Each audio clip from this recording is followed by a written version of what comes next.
नारद जी से सनकादियों ने कहा कि तुम सत्कर्म करो। ये सत्कर्म क्या है? बोले ज्ञान यज्ञ स्मृतो बुद्धि, ज्ञान यज्ञ। भैया आपने वस्त्र बांटे, आपने पैसे बांटे, आपने किसी को कुछ दिया, पर वस्त्र देने वाला लेने वाला कितने दिन सुखी रहेगा? 2 महीने 4 महीने। भोजन करने वाला 4 घंटे 10 घंटे, फिर भूख लगेगी। एक गरीब के बच्चे की फीस बढ़ के आप उसको पढ़ा दोगे तो एक परिवार को चलाएगा कि नहीं? बोलो। एक गरीब के बच्चे को आपने संस्कृत कॉलेज में यदि आचार शास्त्री की विद्या दिलवा दी और वह अज्ञानियों को ज्ञान की कथा सुना करके कितने दुखियारों का दुख दूर करेगा। तो इसलिए ज्ञान यज्ञ इस सत्कर्म है। और ज्ञान यज्ञ की चर्चा सबसे ज्यादा यदि किसी में है तो वो भागवत जी में है। तुमको सत्कर्म की व्याख्या यदि सुनना है तो हे नारद जी तुम भागवत की कथा करो।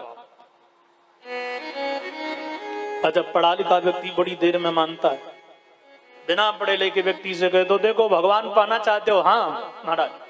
बोले माला जपो, राम राम जपो। एक सीधे गौचारण कर रहा था ग्वाला, तो जमुना के किनारे उसने एक पंडित जी को त्रिकाल संध्या करते हुए देखा। बोले महाराज ये नाक बंद करके क्या कर रहे हो आप? बोले प्राणायाम। तो इसके करने से क्या होता है? पंडित जी ने सोचा क्या माथा मारूं। बोले भगवान के दर्शन होते हैं। अच्छा तो महाराज ये प्राणायाम कैसे करते हैं मुझे बताओ ना। बोले बस नाक बंद कर लो, श्वास को साध लो, भगवान के दर्शन हो जाते हैं। अच्छा हो जाते हैं? बोले हाँ। अब वो ग्वालिया दूसरे दिन सवेरे ही गैयाओं को लेकर के छोड़ दिया जमुना के तट पर और बैठ गया नाक बंद करके। और ऐसी नाक बंद करी कि वो घबराने लगा। बोले छोड़ूंगा ना। उंगली बंद किया था, छोड़ो मन ही मन में, बोल तो सके नहीं, छोड़ूंगा ना, जब तक दर्शन देवे को ना करूंगा छोड़ूंगा ना। अंत में भगवान ने विचार किया कि मर जाएगा। मैं जानता हूं मेरा भक्त है, ये नहीं जानता कि प्राणायाम करने की विधि क्या होती है, तो यह जानता है कि इस विधि से मुझे ठाकुर जी के दर्शन हो जाएंगे। अब मेरे लालसा में, मेरे प्रेम में कोई मर जाए तो मेरा ही रूप धारण करेगा और फिर वो करेगा जो इसने किया है वैसा मेरे साथ करवाएगा। इसलिए ठाकुर जी प्रकट होकर के बोले, ओ भगत जी हम आए गए, अपनी नाकूं अब खोल दो। और श्री कृष्ण कन्हैया ने दर्शन दे दिया। बोलो जय श्री कृष्ण। तो केवल जहां भाव है वहां भगवान है, और भाव नहीं तो भगवान नहीं है। बिना भाव के भैया सब्जी नहीं मिलती है। सोने का भाव, वस्त्र का भाव, सब्जी का भाव, फल का भाव, अनाज का भाव, मिट्टी का भाव होता है, तो भगवान का क्यों नहीं होगा भाई? इसलिए भगवान को तो कौन सा भाव चाहिए?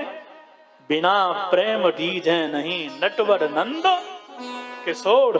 तो प्रेम के भाव रिश्ते ठाकुर जी हैं। इसलिए भैया भगवान को रिझाना है तो प्रेम के भाव, उनको खरीद लो।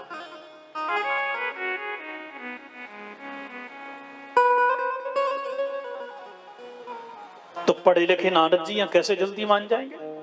अच्छा महाराज एक बात बताओ, सनकादियों से कहा मैंने वेद वेदांत की चर्चा सुनाई ज्ञान वैराग्य को, और वेद का ही भाष्य भागवत है।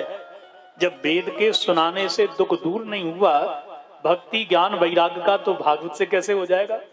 तब नारद जी ने जब प्रश्न किया तो सनकादियों ने वही उसी भाषा में उत्तर दिया कि देखो नारद जी, सत्यता यह है कि दूध से घी बनता है, दीपक घी से जलता है, दूध से नहीं। आम के वृक्ष में आम के फल लगते हैं, पर जो मिठास आम के फल में है वो डाली पत्ते में जड़ में तो नहीं होती ना। आप सोचो वाह आम इतना मीठा है तो आम का वृक्ष कितना मीठा होगा। अरे इसके पत्ते कितने मीठे होंगे। दूसरा बोला इसकी तना कितनी मीठी होगी। तीसरा बोला जड़ को देखो, जड़ में कितनी मिठास बड़ी होगी, तभी तो फल में आई है। तो चलो खा करके देखते हैं। खा करके देखो तो कहोगे भैया इसी वृक्ष का ये फल था।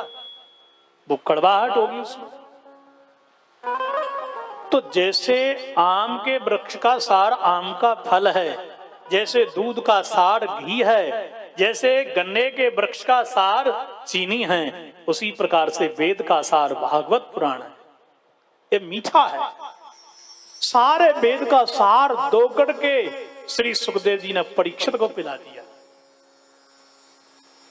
समुद्र तो खारा है, पर समुद्र में से जब मेघ जल भर के लाते हैं और ओल गांव में आकर के बरसाते हैं तो कितना मीठा बरसता है। बरसता है कि नहीं बरसता, बोलो।